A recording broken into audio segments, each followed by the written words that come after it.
On the ground, this is Isaiah Crowell. Give him a couple on the carry there, 2nd and 8.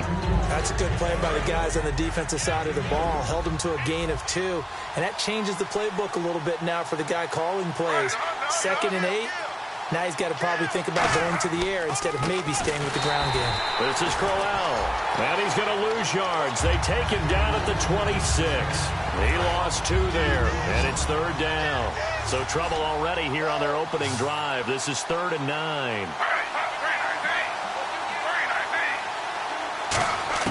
From the gun on 3rd down, Griffin. And that is incomplete. Duke Johnson, the one he was looking for. Now 4th down. On 4th down, here's Andy Leon to kick it away.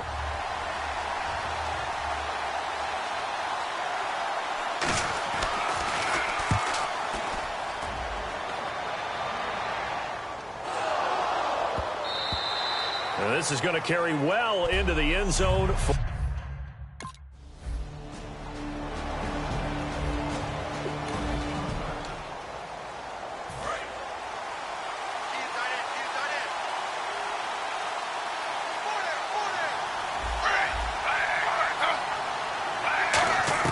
They'll throw on 1st down with Griffin.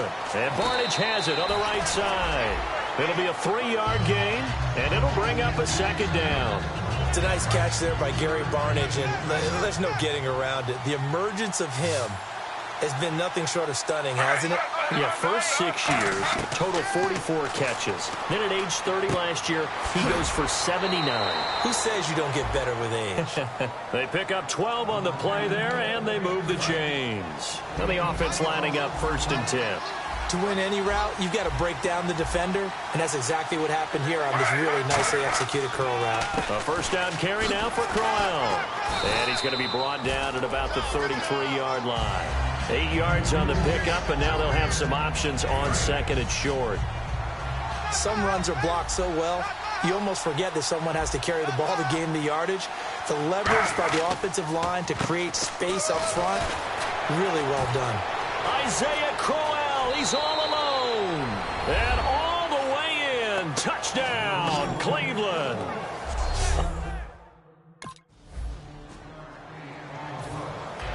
The kickoff unit is out on the field, and they will send this one away. This is taken about 7 yards deep. And he's up past the 20 to the 22-yard line.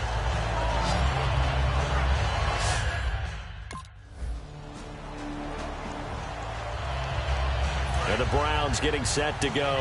And they were able to punch it in the end zone last time. They'll be looking to do that again here for the defense. Obviously, they'll be looking to stop them from punching it back in the end zone. It always is punch-counter-punch, isn't it? And which team has the advantage? Well, let's just go back. Last time on offense, they rolled downfield, got into a good rhythm. You can see a little more bounce in and out of the huddle. You can see that sideline really get into the game. So defensively, you're thinking to yourself, how do we take that away from them? How do we get the advantage back? Let's see when they come. Back with Charles Davis. I'm Brandon Gaudin. The Browns with a football to begin quarter number 2. And they've got it here with a 1st down.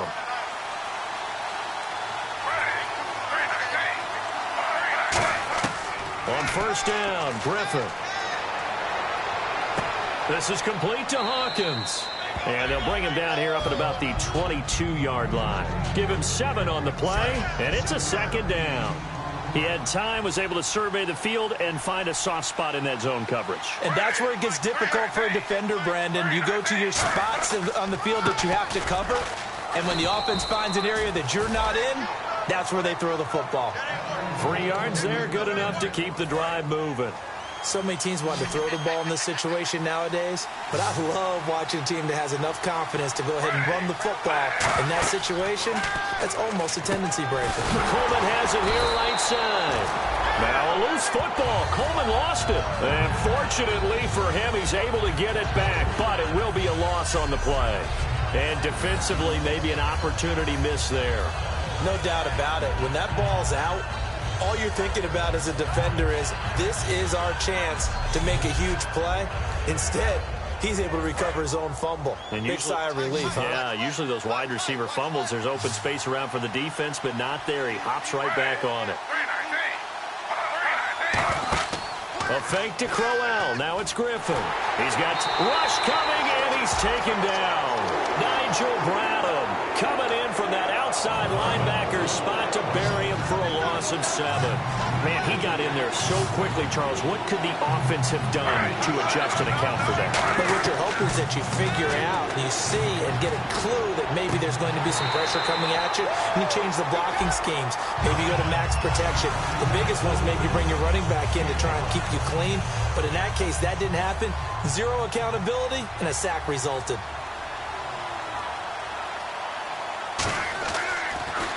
Oh, it's a wobbler here.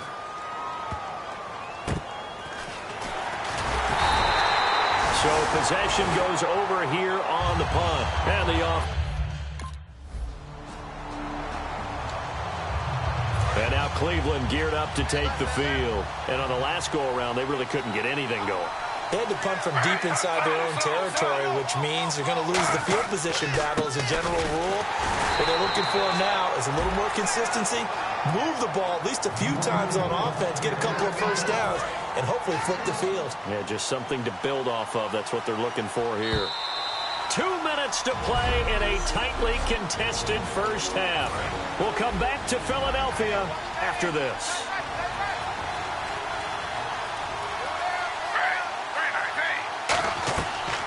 They'll run it again with Crowell.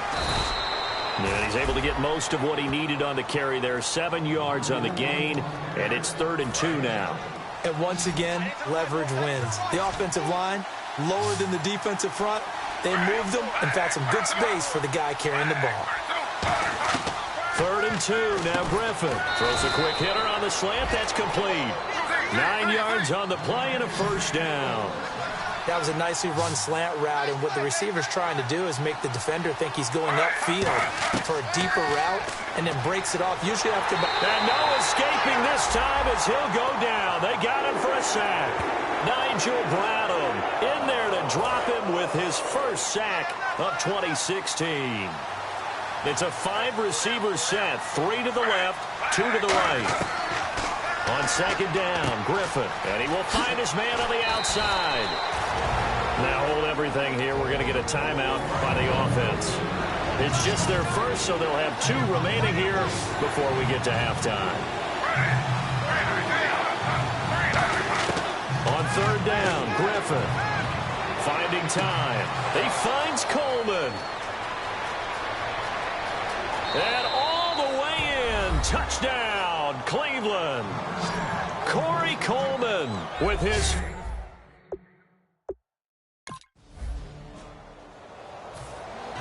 The kickoff team on the field now as they will send this one away. This will be taken about the 12. And he'll take this one near the 25, call it the 26-yard line.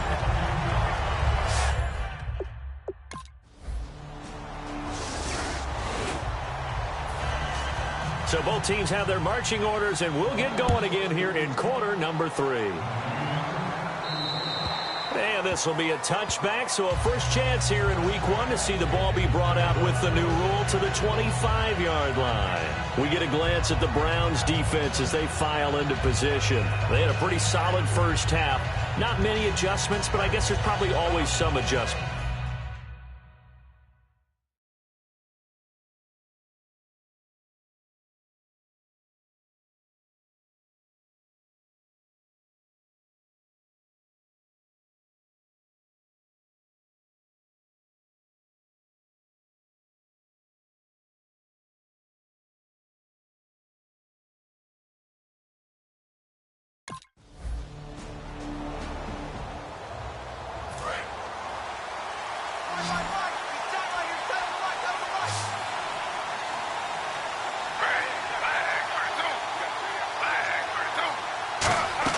On 1st and 10, it's Griffin. It's caught. It's Barnidge over the middle.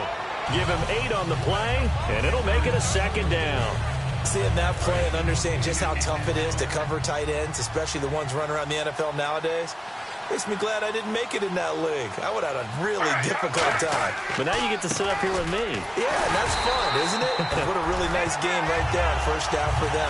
Brings up a nice second down for them. They'll lose a yard, and it brings up third. Well, we just saw the recipe for success right there. Big body, strong, agile, playing with great leverage in hands.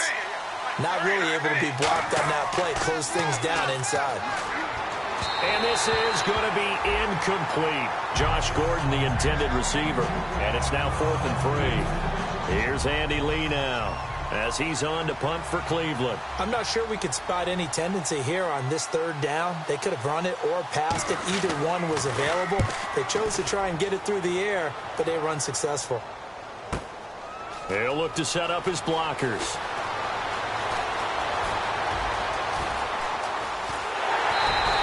Might have been one man away from 6 points. As it stands, it's a huge return.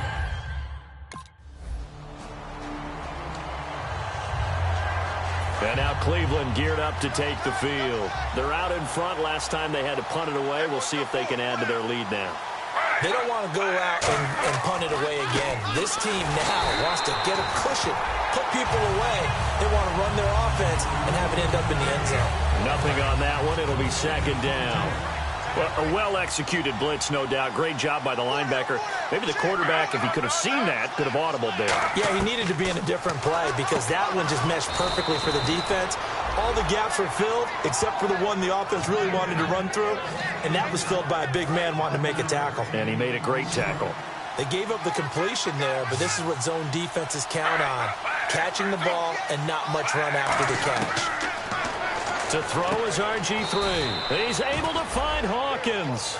He gets 7 out of it, and he also gets a first.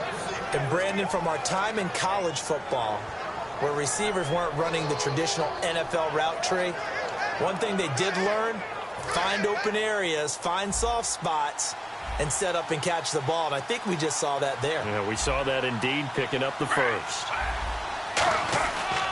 And Griffin gives to Crowell. Now that play is blown up, losing yardage back at the 35. That's going to go as a loss. And welcome back. We are in the city of brotherly love, Philadelphia. It's the Browns football, and they've got the lead here as we start quarter number 4.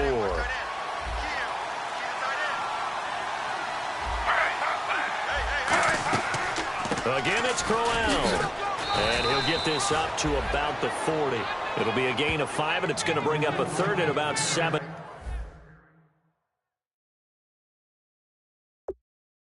Left. So following the run, we'll see what they do here on third down.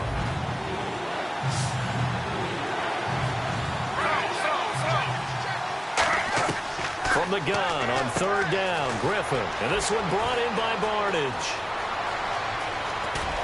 And he is taken down deep in Philadelphia territory. A big play there on the catch and run. 47 yards. Coaches really don't care from what position they get this, but run after the catch ability, rack ability, is often the difference between winning and losing and changing field position. 2 yards on the carry there. It'll be second down. The fourth quarter here, they've got the lead. They want to keep it on the ground. That's what they're doing. Smart football. Keep the clock grinding. Keep it going. But you got to figure now, they're going to see more people stacked up at the line of scrimmage as they try and bleed it out. On second down, here's Crowell. And he's going to fight his way forward here for a modest gain. 5 yards on the pickup, and they're going to face a third down. Frustrating for a defense, energizing for an offense. Finding a way to create that type of yardage in your running game, that'll make the guys carrying the ball very, very happy. On third down.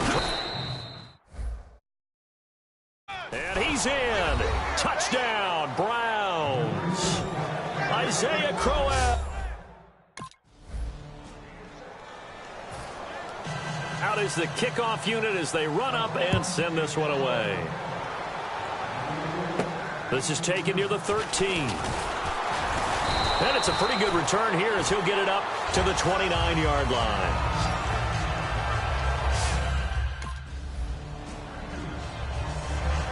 And now Cleveland geared up to take the field. And they'll just simply be looking to build off the confidence of the last time out where they scored a touchdown. And confidence is powerful, isn't it? When you've scored once, you feel like you can go back out there and get it done again. Doesn't matter what the defense throws at them. They feel like they're in a groove right now, and they want to get out there and show it. Yeah, hoping to stay in that groove here this go-around. That one goes for 36 yards. As we continue to advance in the NFL, as people continue to scout players, they really don't care as much about body types as they care about those guys who can make people miss, run through tackles, and gain all that additional run after catch. Anybody has that ability, they want them on their team. 2 yards on the pickup there. It'll be 2nd and 8. And at this stage of the game, time a factor, time on their side as they just try to eke out the final precious moments of this one. And in this situation with a lead 4th quarter, they're liking keeping the ball on the ground, I'm sure. It's just smart football, but you know the defense has to know it as well. They've got to stop them here. So now we're going to see that loading the box in a big way. 6, 7, 8, 9, whatever it's going to take, puts a little bit more pressure on your big offensive line. So the Browns in possession of the football here as we get you reset. And let's see what they've come up with offensively after having time to talk it over.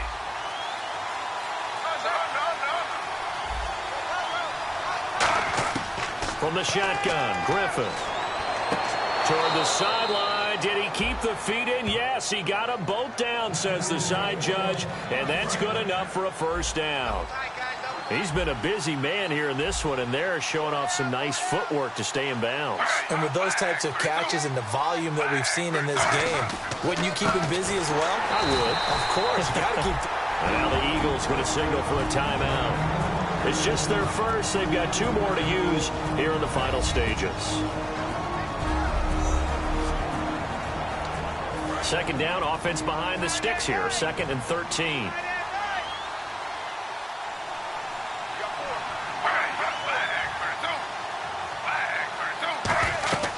They'll run it now out of the gun. And able to push his way forward here for a good little gain. It'll be a 5-yard pickup there. So from 2nd and 13, they're back to a more manageable 3rd and 8. And there's a run to be happy with. Good, solid yardage. They'll take that anytime you hand the ball to a back. Now a carry for the 2nd-year man, Duke Johnson. Call it no gain there, and it leads to a 4th down.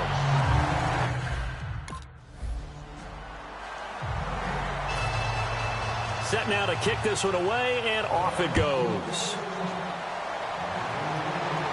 This is taken near the 13. And a good return as he'll be stopped just shy of the 30-yard line. Philadelphia getting set to take the field. They're down here in a 1-score game. But the time, it's a factor, but it's not a huge factor right now, is it? It's real.